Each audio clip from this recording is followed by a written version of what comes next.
India was among the 50 founding members of the United Nations immediately after the Second World War.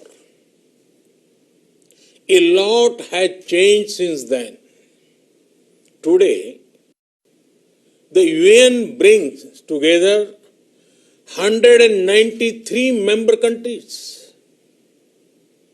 Along with its membership, the expectations from the organization have also grown.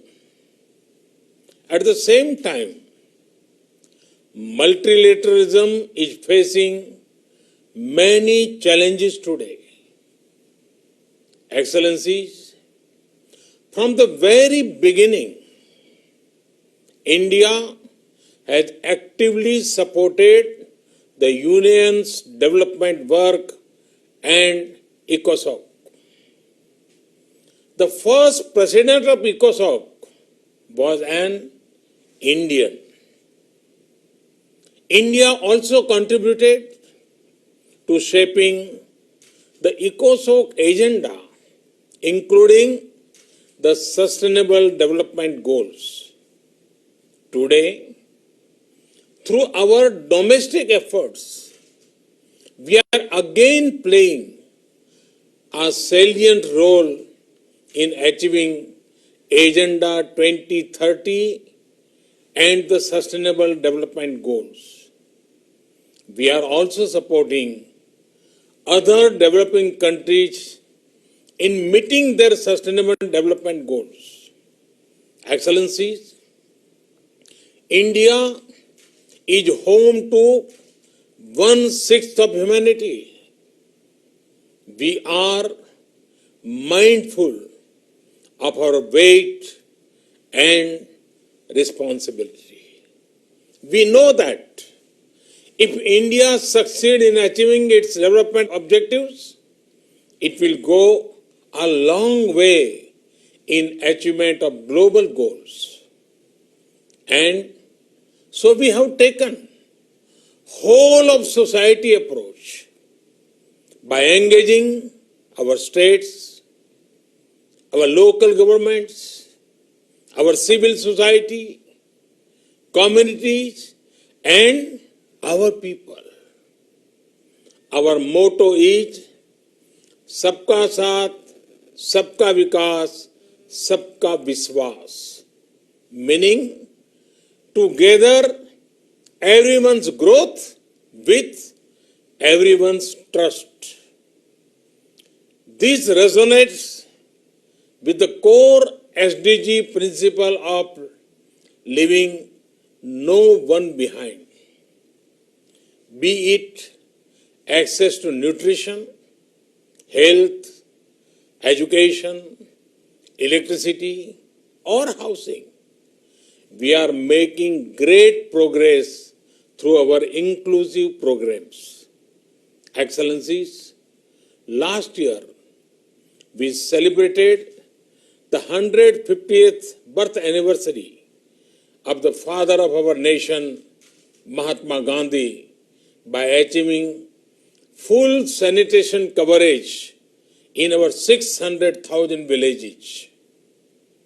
In 5 years, we built over 110 million household toilets, which improved our rural sanitation cover from 38% to 100%.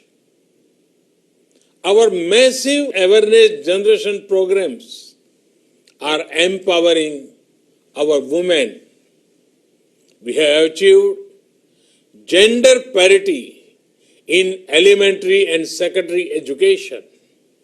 Nearly 70 million women in rural India are part of self-help groups under our livelihood mission.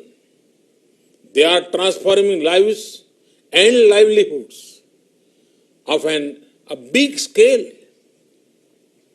Over 1 million women are elected representatives of our local governments, leading the process of participatory development.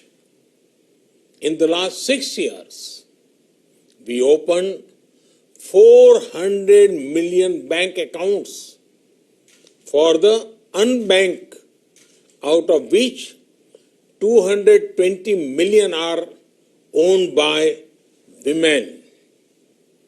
We have leveraged the power of technology for financial inclusion. This is based on the trinity of a unique identity number, a bank account, and a mobile connection for everyone. It has allowed us to make direct benefit transfer of $150 billion to over 700 million persons. Our food security program reached 830 million citizens. Our Housing for All program will ensure that every Indian will have a safe and secure roof over her head by 2022, when India completes 75th year as an independent nation.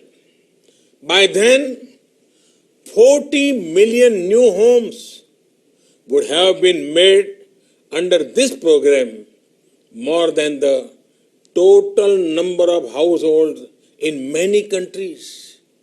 Today, our Ayushman Bharat scheme is the world's largest health protection program, covering 500 million individuals.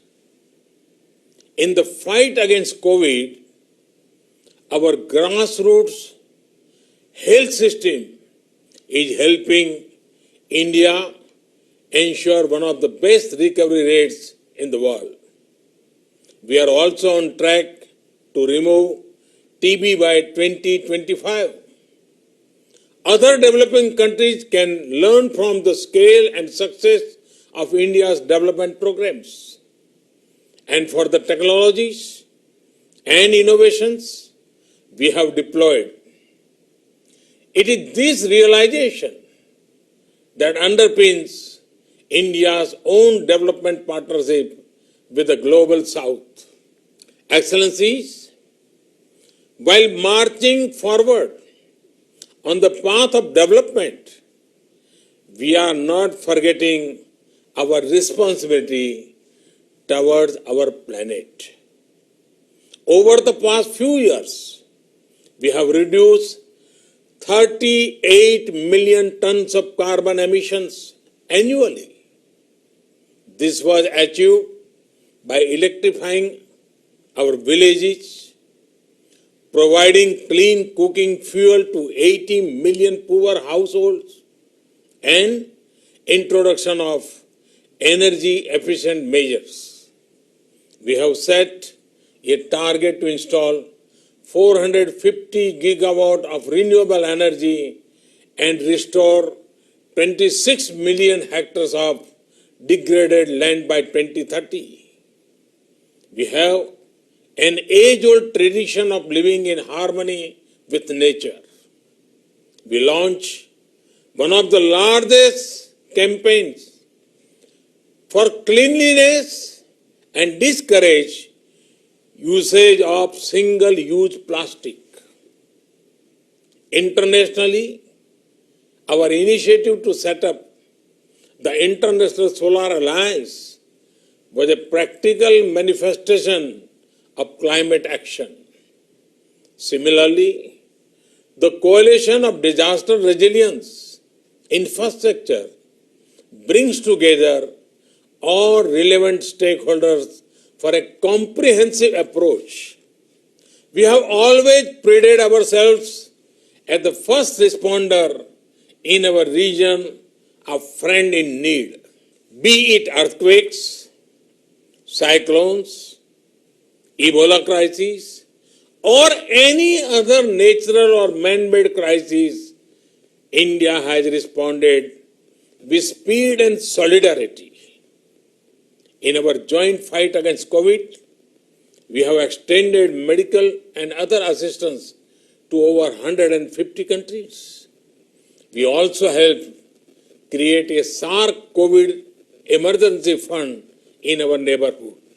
Excellencies, the COVID-19 pandemic has severely tested the resilience of all nations. In India, we have tried to make the fight against the pandemic a people's movement by combining the efforts of government and civil society. We have given the highest priority to reach benefits to poor households. We have announced a package of more than $300 billion. It will bring the economy back on track, build modern infrastructure, and put in place a technology-driven system. We have put forward a vision of Atmanirbhar Bharat, a self-reliant and resilient India integrated with the global economy.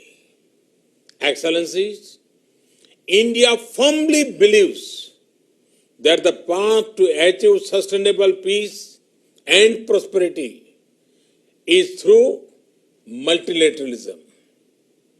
As children of planet Earth, we must join hands to address our common challenges and achieve our common goals.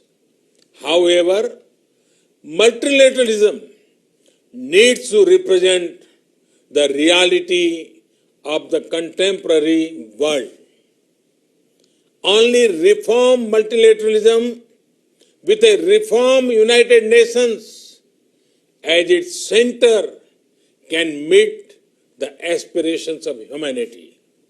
Today, while celebrating 75th years of the United Nations, let us pledge to reform the global multilateral system to enhance its relevance, to improve its effectiveness, and to make it the basis of a new type of human-centric globalization.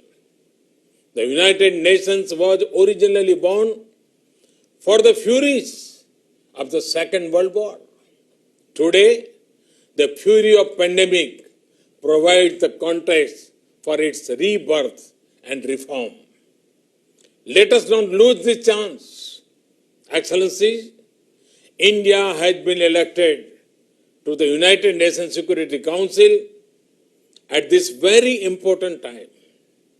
With our deep commitment to maintaining global harmony, to improving social economic equity, and to preserving nature's balance, India will play its role in full support of the UN agenda. Namaskar. Thank you very much. Thanks.